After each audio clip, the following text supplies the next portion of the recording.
it do? Talking to you about the things that people say and do. I am your MC, Master of Ceremony, Bama Jamma, coming at you today with a new show, the For Shows It Show.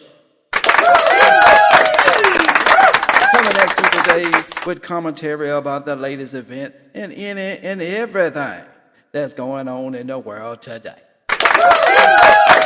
A little celebrity, like grits and gravy, your favorite baby.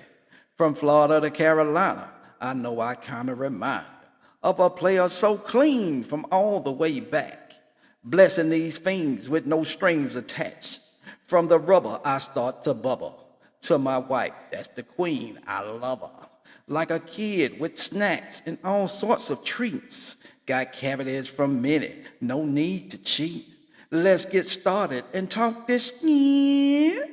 Catchphrase coming right now.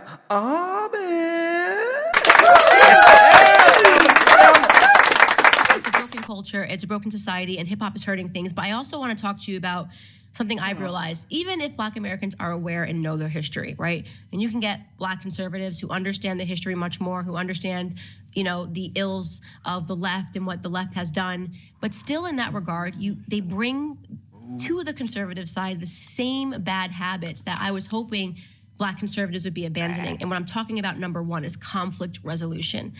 Black Americans do not know how to resolve basic conflicts.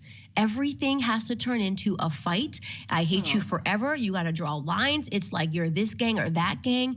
And you still see it happening in politics. Yes, Lord. She is so right about the conflict resolution. We got to learn how to exercise conflict resolution to get over our problems, solve our problems, rather. Because I tell you, man, I'm guilty of that myself. Somebody did something to me, a cousin of mine, back in 1972, 2 o'clock p.m. on a Saturday morning.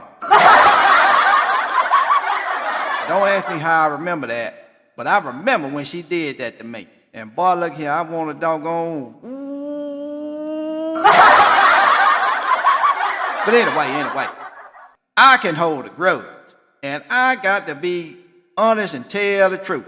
I hold grudges, I hold them. And I don't know how to fold them. I got to get over that. Lord got to help me. Lord. But anyway, when I get into a conflict resolution, I tell folks, look at him. I'm going to forgive you, but God's still working on me. But anyway, let's exercise conflict resolution, because that conflict resolution and all that goes into our population growth. And if we doggone out here blowing each other away and putting each other in the dirt, guess what? We ain't doing it but taking away from the numbers. But anyway, let me get the roll tide. We're going to hear one more.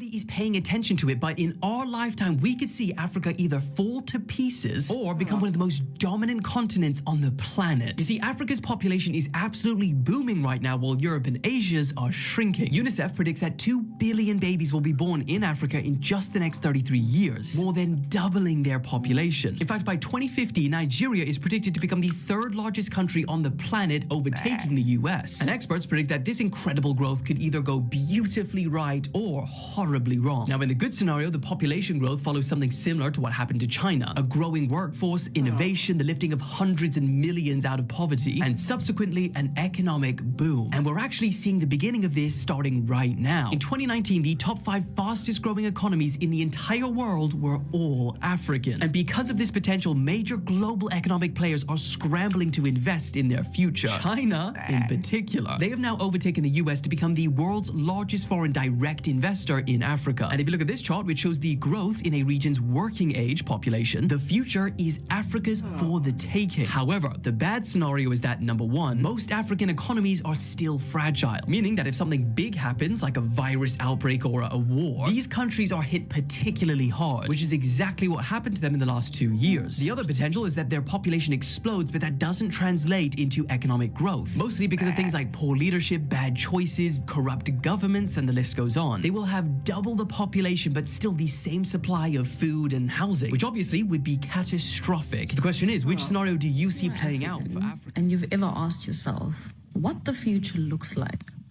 Well, I'm here to tell you that the future is very much black. Yeah, the future is black. According to new statistics, Africa's population is meant to double by 2050. And come the year 2100, a third of the world's population will be African. 1/3 of the world's population will be African. So if ever you wondered what the future looks like, the future is black, very much black.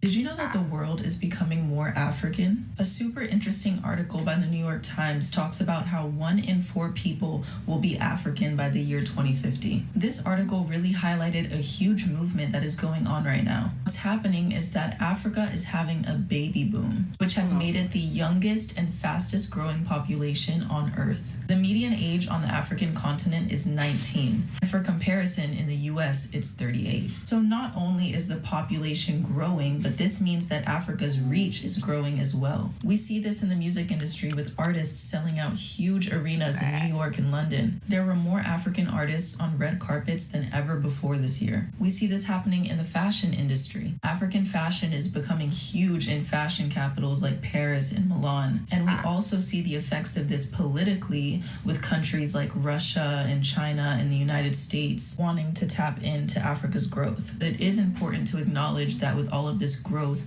also comes increased potential for vulnerability and exploitation. Regardless, it's so interesting to be watching this shift happen in real time. You can just feel that there is significant history being made right now. There was an article that came out in the New York Times that said that the world is becoming more African. And by the year 2050, 1 in 4 people that you come across are African. This is very interesting data. But my question is, what are our leaders doing with this kind of data? This data is what I will call historical gold. In 2050, we would have the youngest vibrant population. And if you understand history and you understand how countries have been built and you understand the benefits of this, you understand why this information is very, very important. But then I'll ask again, what are our leaders doing with this kind of information? This came out in the New York Times. You know, it had to come out in a foreign newspaper. But anyway, that's besides the point. So in this video, I'm going to talk about why this is historical gold. I'm going to talk about why we need to take advantage of this and start a strategy. I'm talking about a 30-year plan, 10-year increment for the continent of Africa. I want to talk about why we should take opportunity of this data and look into it deeper so we hit this 2050, or else we're going to be in a lot of trouble because we're going to be the most populated continent with about 2.4 billion people. Now imagine the market, right? Imagine a market of 2.4 billion people in a place where there's development. Just imagine, this is, 3 times America. But you see, the world is afraid of this because they know that if Africa unite, our leaders start putting the countries first, the world knows that Africa will be a superpower and they will be in trouble. So they do whatever they need to do to stop us from progressing. But the children of Africa are awake now. We are aware now. And for us to get out of the mess that we are in, the population needs to grow in this awareness. So what this data means and what it can do for us, one, there's what they call demographic dividend. This only means that the working age population will be more than the dependent population, which are the children and the elderly. So this is a chance for economic growth because we have the labor force in the youth. The second point is that there's an increased workforce. So imagine industrialization, we would have the labor force, we'll have the workers, which will boost industries and will boost businesses. So we have a young workforce, which will be a different story for Europe and Americas because their median age is way higher than Africa. The third thing will be innovation and entrepreneurship. There's something about the spirit of a young man or a young woman that you can't buy, right? And because they are young and they are vibrant, there's going to be a lot of innovation and entrepreneurship. There'll also be a greater consumer base. Like I said, the population will be young, it will be vibrant, and there will be a lot. So just imagine if you are selling goods and you are selling from African country to African country, and there's intra-trade. It's been made easy, like the way Europe has been made easy, where you can drive through European countries without borders. Just imagine selling a product in Togo or Lome and being able to sell and ship to Rwanda or Malawi, right? There's a lot of good news that's coming out of the continent, but there's a lot of work that we have to do. And a young population will continue to bring social and cultural vibrancy to the economy. So this information is very important, but the question is, what are our leaders doing with this information? They seem so greedy, they seem so wicked, it's like they're not seeing everybody is benefiting from Africa, but children of the soil. Woo, woo. Boy, look at here. That was an overload of information for you right there. Look at here. I'm just going to have to break this thing down to you. Because when I was little, I just thought Africa, they were throwing spears and, chasing down giraffes over there. Boy, they kept that hid from me for a long time.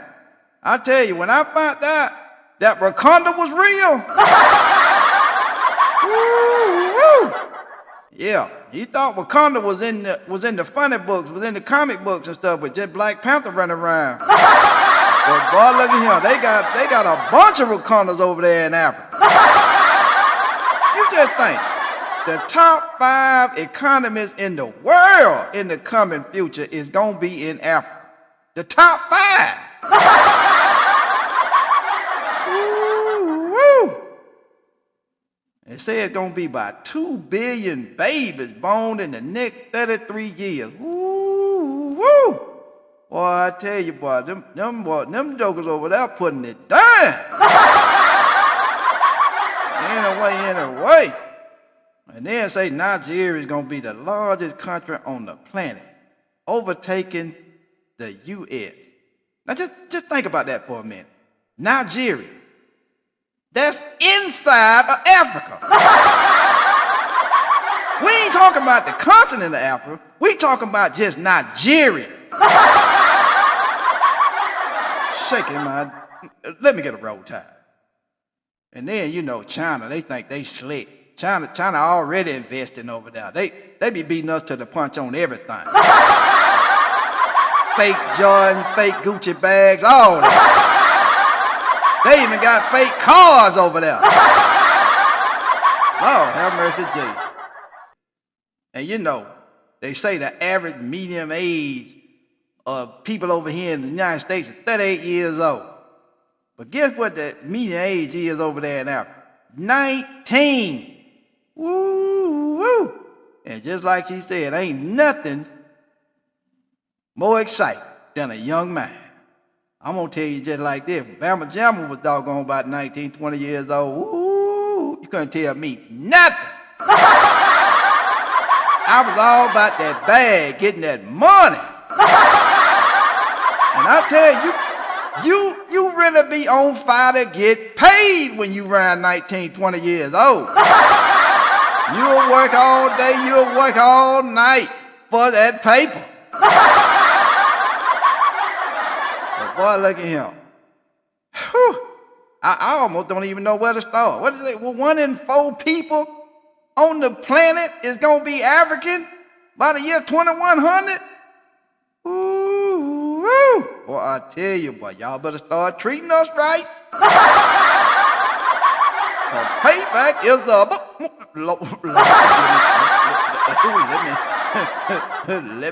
Let me get a roll tide. But anyway, let's hear one. Planned Parenthood was founded, and it's not even debatable, was founded on the premise that they wanted to exterminate the Negro population. This is Margaret Sanger, founder of Planned Parenthood, who was a eugenicist, who says, we don't want the word to get out, but we want to thoroughly exterminate the Negro population. And so she started this with family planning clinics in order to do this. So what that has meant is today, blacks are being born at this rate. All other ethnicities in America are being born at this rate. The delta is huge. If somebody is sincere about diversity, that you're purposely targeting blacks because you have a racial agenda to exterminate them, at the very least, I should not be partnering with Planned Parenthood. I should be standing for blacks being born at the same rate that everyone else is, because my goal is maximum diversity, maximum equity, which in their minds means equal outcomes. How do you have equal outcomes when you advocate with partnering with Planned Parenthood? Their primary goal is to have unequal outcomes, right? There's a lot of Negroes just in New York and Cleveland, Baltimore, Washington, California. It's a lot of black. Ooh, that's a whole nation. 40 million, man. They don't tell you the truth about that. They want us to stop having babies. They give birth 20 control. million. They're paying black women not to have babies. 40 million, not 20 million? Yeah, they're paying black women not to have babies now. They got all kind of plans to stop our race. U.S. states with the most African Americans. Number 5, Mississippi, with an estimated African American population of 1.1 million people. Number 4, Louisiana, with an estimated African American population of 1.5 million people. Florida takes the 3rd position with an estimated African American population of 3.4 million people. This state is known for its sunny beaches.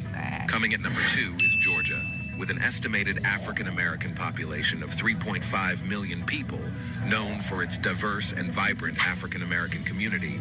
Notable figures like Martin Luther King, Jr. Number 1 Texas, estimated African American population of 3.7 million people. Yeah. All right, let's get started on this one right here. Now, the thing that we got to understand about what this man just said, he's telling the truth.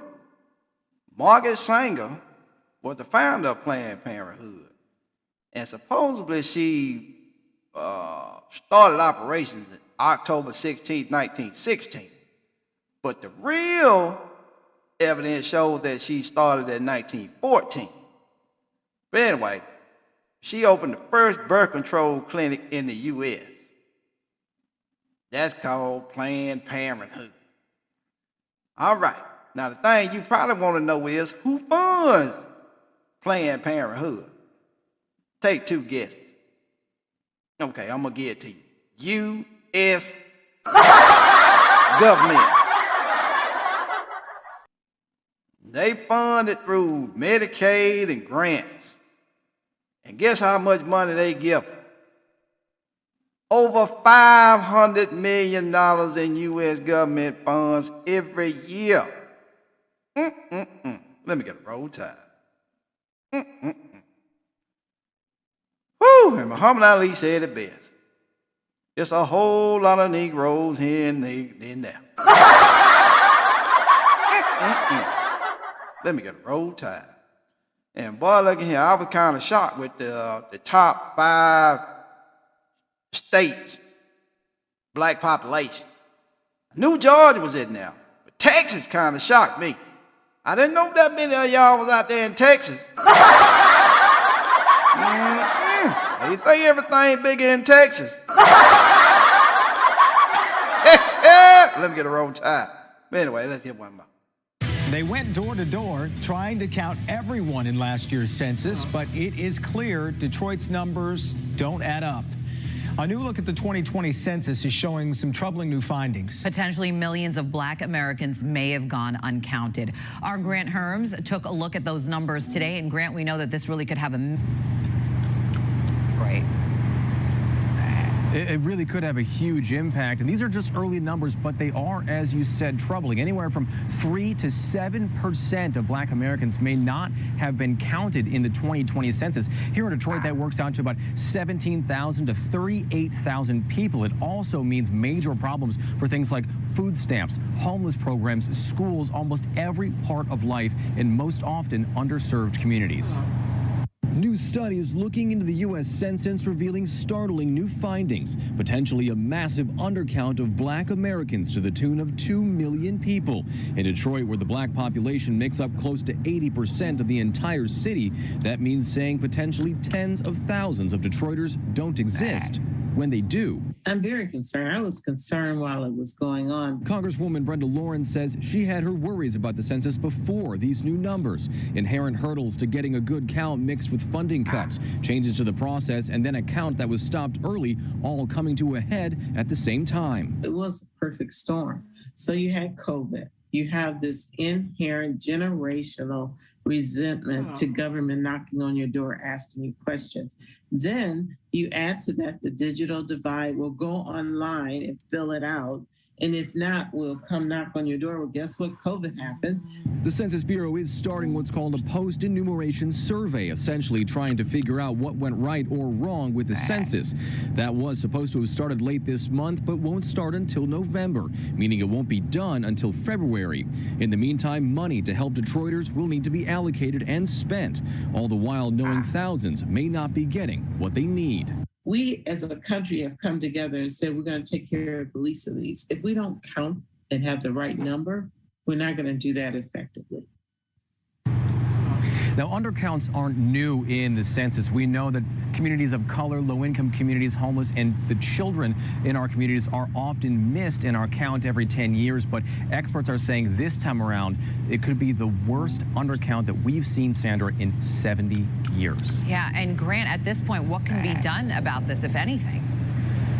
Unfortunately, not much can be done at all. Once the numbers are counted, the census is out. The numbers that we have are the numbers that we have, but there are pushes to challenge the census data. The city of Detroit and Mayor Duggan is already doing that. They've got their own study to analyze the numbers from the Census Bureau, working right now with the University of Michigan, and Congresswoman Lawrence is also urging that we change the process for the 2030 census now so we get ahead of these problems in 10 years. Yeah. Back to you. Still lots to sort out. All right. Thank you, Grant.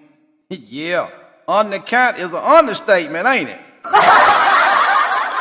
I tell you, I always had a feeling that census was never right. 3 to 7% not counted. I think it's more than that. I know some folk ain't finna open the door for nobody. They think it's the bill collector, the eviction, police. I tell the way the doggone get the census counted and get it counted right. Tell black folk they gon' get something for free. Like some lottery tickets or something. They'll be there. Yeah, they'll be there at the end. But look at him. And then they telling folk to go online, fill out the census. Man, really? Man, Pookie and Ray Ray them ain't got no internet. Remember, them the same folk that run a drop call from my garage for some electricity. Still got rabbit ears with aluminum foil on top of the TV. Still got a set of pliers hanging by the TV. And they swear they up to date. Got a float model TV hanging from the wall. But anyway, let me hear one. I'll tell you mine. I actually found mine on this app. Wait, but before then, what is your favorite conspiracy? All right, so like I said, right, I was swiping on this app and I saw a video by a sister actually, and I saw something she said. I was like, yo, this is some wild, out of bounds, crazy shit. And I'm like, okay, you know what? I didn't download the video for some reason. I just saved it, and I'm like, okay, I need to go research so I could debunk her video. I was trying to make a video debunking her video, bro. The crazy part here is I still think it's a conspiracy. I still think it's wild out there. But every time I try to debunk that video, all I find is evidence further supporting her narrative. But are you ready for it? This is the federal global fertility rate for 2021. So you see the red, you see? Africans are pretty much the only ones who have no problems, right? Here's the one from 2024. You can see the same again in red. Africans have no problems with fertility issues. The rest of the world does. So everybody is having problems with fertility except Black Africans, right? Here's another one from Wikipedia using completely different colors. As you can see, look, you see where America is? Light blue. America is having some serious fertility issues. You see Africa? Boom. What is the conspiracy, you ask? Well, it is simple. She said they are pushing interracial relationships because they want to replace their numbers. I'm like, that's stupid. How are they pushing interracial relationships to try and replace their numbers? That makes absolutely no sense. And then she said something. She said, how many mixed race people do you see ending up back with Black people? And I was like,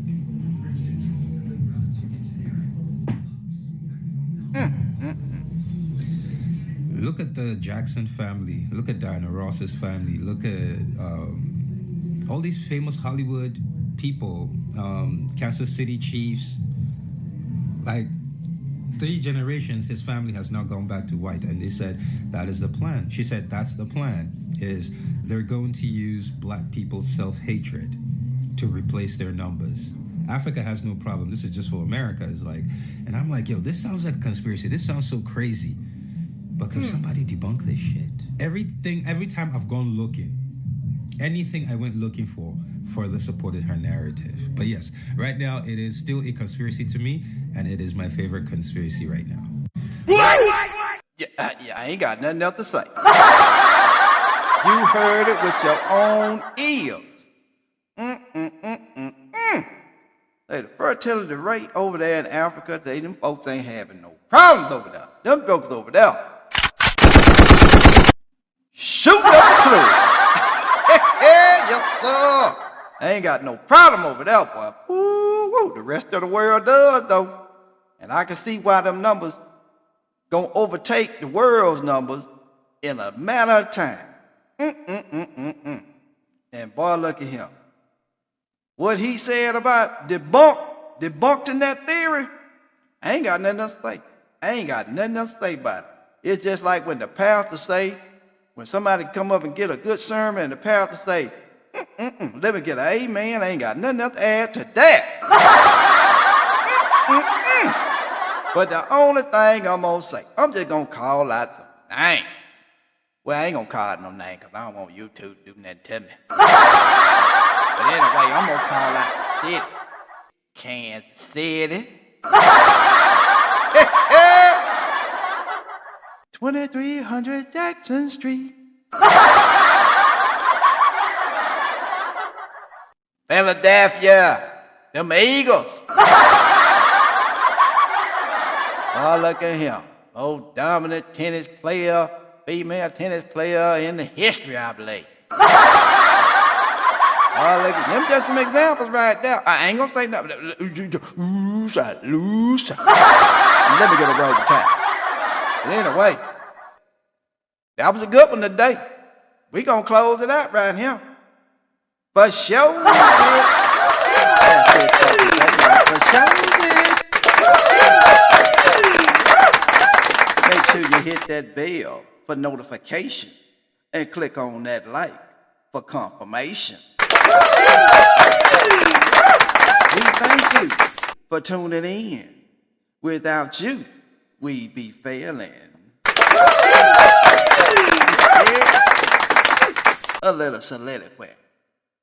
Like a Snicker bar dipped in white chocolate. It ain't subpar. We here. Can't stop this. With impeccable style, charm, and wordplay. It's just a matter of time before they say, for shows it is all the rage, getting big numbers on their page. See you next time to talk this here. Catchphrase coming. Here it is. Arby.